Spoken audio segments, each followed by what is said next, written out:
Muy buenas tardes, Dios los bendiga, queridos hermanos, bienvenidos a otro culto de Iglesia, Encuentro con la Vida Merlo. Le damos la bienvenida a aquellos que están acá presentes, a aquellos que nos siguen por las redes sociales. Hoy vamos a estar continuando con el estudio del libro del Apocalipsis. Hoy vamos a estar viendo Apocalipsis 2 del 1 al 7 y vamos a comenzar a ver el mensaje de la iglesia a Efeso. Dice así la palabra del Señor, Apocalipsis 2 del 1 al 7.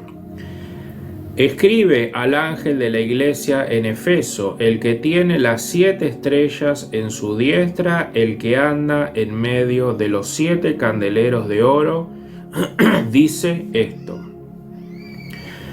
Yo conozco tus obras y tu arduo trabajo y paciencia, y que no puedes soportar a los malos, y has probado a los que se dicen ser apóstoles y no lo son, y los has hallado mentirosos, y has sufrido y has tenido paciencia y has trabajado arduamente por amor de mi nombre y no has desmayado. Pero tengo contra ti que has dejado tu primer amor. Recuerda, por tanto, de dónde has caído y arrepiéntete y haz las primeras obras, pues si no, vendré pronto a ti y te quitaré tu candelero de su lugar si no te hubieses arrepentido. Pero tienes esto, que aborreces las obras de los nicolaítas, a los cuales yo también aborrezco. El que tiene oído, oiga lo que el Espíritu dice a las iglesias. Al que venciere, le daré a comer del árbol de la vida, el cual está en medio del paraíso de Dios. Amén. Vamos a ver un poquito el contexto, no bíblico, sino histórico, de este lugar en el Asia Menor, que era Efeso. Efeso era una de las ciudades más importantes en ese momento en el Asia Menor, y al igual que como vimos en la iglesia de Pérgamo en cultos anteriores, esta ciudad estaba entregada también a la idolatría. Se encontraba en ese momento el templo de Domiciano, que era el emperador romano de esa época, y el templo también de Diana de los Efesos, la diosa de la fertilidad, de la vida, de la prosperidad. Y el pueblo de Efeso se dirigía a estos templos, a estas ciudades, con el fin de recibir beneficios, con el fin de recibir prosperidad, con el fin de recibir beneficios temporales. Y esta ciudad era una ciudad oscura espiritualmente y religiosamente, también por las grandes cantidades de cultos y sacrificios que se hacían en estos lugares. Así que Dios levanta un pueblo, levanta una iglesia en ese lugar para luchar contra esa oscuridad, un pueblo que es el pueblo de Dios, que nosotros somos ese pueblo de Dios, para que podamos mostrar a las personas la verdad del reino de Dios y la mentira de Satanás y de la oscuridad. ¿Qué es lo que predominaba en Efeso, así como predomina hoy en esta tierra y en esta época? El culto a la prosperidad, el culto al éxito, el culto a la vanidad, el culto al amor al dinero, el culto al sexo, y un sinfín de cultos e ídolos que se habían metido en este lugar, pero también se estaban metiendo dentro de la iglesia. Dice el versículo 1 de Apocalipsis 2, dice: Escribe al ángel de la iglesia en Efeso, el que tiene las 7 estrellas en su diestra, el que anda en medio de los 7 candeleros de oro dice esto. Lo primero que nosotros podemos ver, como ya vimos también en los primeros capítulos del libro del Apocalipsis, es que Dios se mueve y Dios habla de una manera especial en la iglesia reunida, en la iglesia congregada. Los 7 candeleros de oro que figuran acá simbolizan a las iglesias, y nosotros estamos llamados a caminar y a andar donde Jesús camina, o sea, su iglesia reunida, su iglesia congregada. Y acá comenzamos a ver otro tipo de trampa, ¿no?, que el enemigo quiere poner en nuestras vidas como cristianos, quiere poner tropiezo, como también vimos en la iglesia, ¿no?, de Pérgamo. ¿Y qué es lo que quiere el diablo mediante la mentira y el engaño? Es alejarnos de la iglesia reunida, es alejarnos de la iglesia congregada y llevarnos a pensar de que no es importante, de que no hace falta de que yo vaya a la iglesia. Yo y mi Dios en casa estamos bien, ¿no? Yo y mi religión en casa, separado de la iglesia, de los líderes, de los hermanos, estamos bien. Yo y mi vida individual y religiosa, ¿no?, está bien. Y eso es una mentira satánica. Es verdad que Dios camina con nosotros, Dios tiene un plan y propósito con nosotros, pero ese plan y ese propósito es en medio y junto al pueblo de Dios dentro de su iglesia. Y el enemigo quiere desconectarnos de esa visión, quiere desconectarnos de ese entendimiento, quiere confundirnos acerca de los propósitos de Dios para nuestra vida. Uno de los propósitos de Dios para nuestras vidas es que nosotros congreguemos, que nosotros estemos en medio de la iglesia congregada. Las 7 estrellas que figuran acá en Apocalipsis 2, versículo 1, simbolizan los mensajeros de Dios, aquellos que llevan el mensaje al pueblo de Dios. Dios se relaciona con su pueblo a través de su palabra, se relaciona a través de su iglesia reunida, congregada, y se relaciona a través de sus mensajeros o el oficio, ¿no?, proclamatorio de la palabra de Dios. Dios camina donde su palabra es fielmente predicada. ¿Y de qué manera Cristo está unido a la iglesia? ¿De qué manera ahora Cristo camina en esa iglesia reunida? ¿De qué manera Cristo ahora se relaciona con nosotros, con esa iglesia unida, junta, congregada? Vamos a estar viendo ahí Efesios capítulo 5, Efesios 5, 25, dice así la palabra del Señor. Dice: maridos, amad a vuestras mujeres, así como Cristo amó a la iglesia y se entregó a sí mismo por ella. El matrimonio es una institución dada por Dios y es para mostrar y elevar nuestro pensamiento, ¿no?, para que veamos a la iglesia ahora como un matrimonio como eterno, celestial, de los cielos.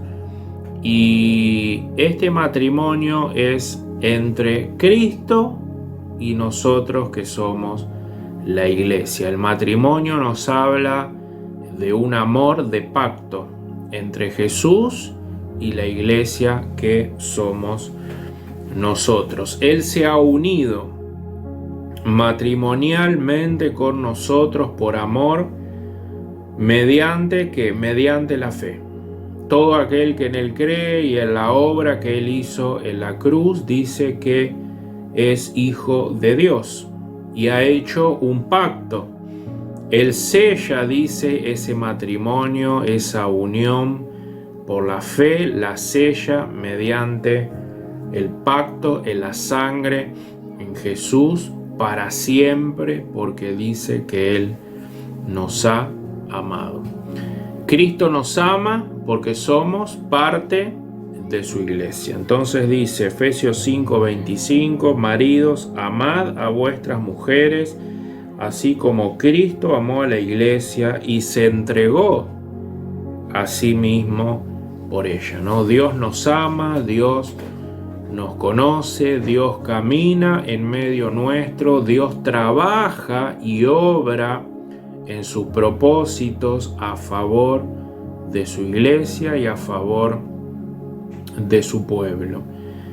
Y este amor que ahora Jesús tiene por nosotros debe llenar nuestros corazones, nuestros interiores, al poder vernos parte de este reino eterno, a poder vernos miembros ahora del reino de Dios. Ahora, en esta unión matrimonial, en este casamiento que Jesús ha hecho con su iglesia, podemos caminar, podemos andar en los propósitos de Dios y Dios camina con nosotros. Ahora la pregunta clave que nosotros podemos hacernos ahora en esta unión matrimonial que tenemos, ¿no?, con Cristo y nosotros la iglesia, ¿cuál es el propósito?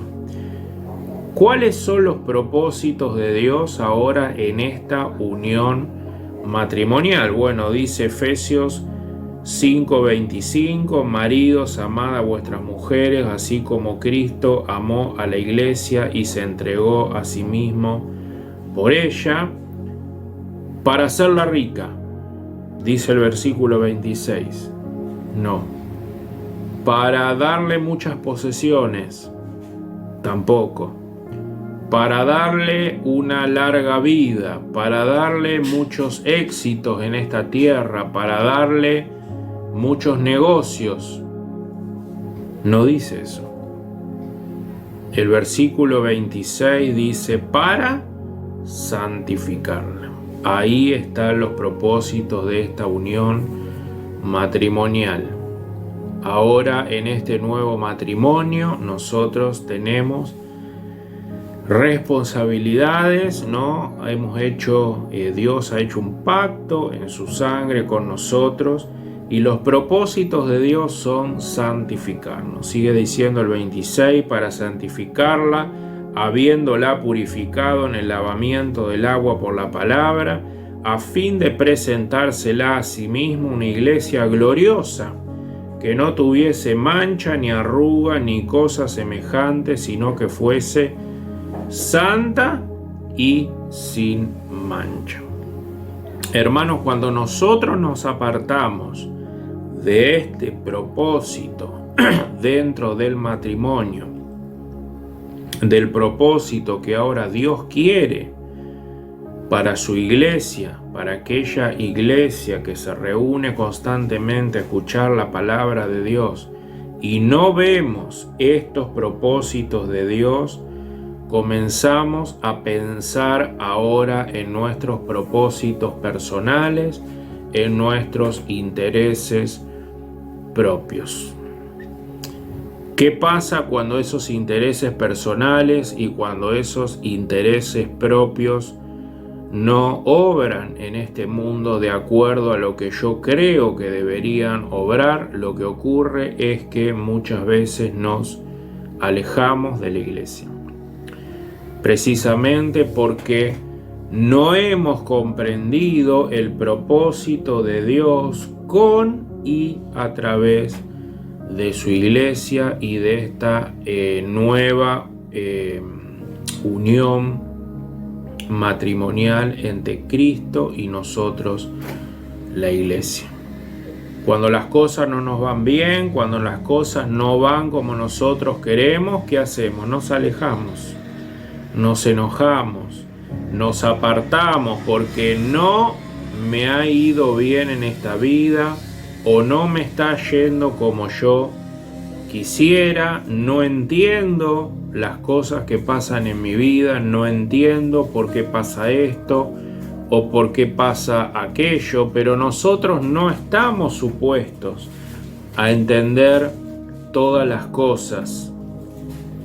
Pero hay algo que sí entendemos, hay algo que Dios nos ha dejado bien claro, que Dios es soberano, que todas las cosas obran a mi favor, y lo más importante que Dios nos ha hecho ver y nos ha hecho comprender es que éramos pecadores merecedores del infierno y Cristo nos ama de tal manera que dio su vida en la cruz por nosotros. Muchas cosas no podemos comprender, muchas cosas no podemos entender, sin embargo Cristo nos ama. Y ese amor no lo vemos en las circunstancias, lo vemos ¿en dónde? En la cruz. Cristo nos ama, ama a su iglesia, camina en medio de su iglesia y en medio nuestro en toda circunstancia, con un propósito mayor y con un propósito eterno. Él ahora comparte sus riquezas eternas con nosotros. Por eso se casó con nosotros, dice la Escritura. El matrimonio es un sello no visible. Terrenalmente decimos hasta que la muerte nos separe. Es un compromiso que nosotros firmamos pactualmente, ¿no? ¿Y qué es lo que nos quiere dejar de enseñanza? Esto del matrimonio entre Jesús y su iglesia, que así Jesús nos ha amado, se ha comprometido con nosotros, ha hecho un pacto con nosotros, se ha casado con nosotros por medio del pacto en su sangre. ¿Y qué es lo que nos dice en ese casamiento, en ese pacto que Él ha firmado con su sangre y en la cruz? Nunca te dejaré. Nunca te dejaré, nunca te abandonaré, nunca te desampararé, porque el amor de Cristo hacia su iglesia es un amor que nunca abandona a su pueblo. Hermanos, nosotros todos somos la iglesia, cada uno de nosotros, cada uno con nuestros dones, con nuestros talentos, poniéndolos en práctica dentro de la iglesia para ayudar al cuerpo a crecer, a nutrirlo, ¿no? Y cuando nosotros estamos ausentes de la iglesia, hay una parte del cuerpo que también está ausente. ¿Cuáles son los propósitos de Dios dentro de la iglesia y fuera de ella? Es santificarla mediante la palabra de Dios para que cada día crezca y nos parezcamos más a la imagen de Jesús. Hermanos, nuestra felicidad no está primero. Lo primero es la santidad. Y la santidad eventualmente en nuestra vida nos va a traer la felicidad. En otras palabras, la vida no es que yo me sienta bien, que las cosas sean como yo quiero, que no haya ningún problema, ninguna dificultad o conflicto. Eso no es lo que debemos buscar, sino que en este mundo estamos siendo moldeados, formados a los propósitos eternos de Dios. Todo lo que ocurre en mi vida es con el propósito de hacerme crecer a la imagen de Cristo, en amar cada día más a los hermanos, en amar cada día más a la iglesia, en cada día acercarme más a ella y amar a los demás como Cristo amó a su iglesia. Hermanos, fíjense la importancia de congregarse, la importancia de mantenernos unidos, ¿no? Para poder crecer en este propósito, en este nuevo propósito que tenemos ahora en este matrimonio, donde Cristo nos ama, donde Cristo nos dice: nunca te dejaré. Tienes que andar ahora en esta nueva unión matrimonial. Hermanos, vamos a ver el miércoles que viene de qué se trata esto de las obras del primer amor y cómo la iglesia interactúa en este movimiento, en estas obras del primer amor, para fortalecerlo, para nutrirlo y para que cada día podamos crecer sanos y fuertes dentro de la iglesia de Cristo. Dios te bendiga, te mandamos un saludo muy grande. Escribinos si tenés dudas, si tenés preguntas. Acá abajo vamos a dejar nuestro correo electrónico. Nos vemos el miércoles que viene.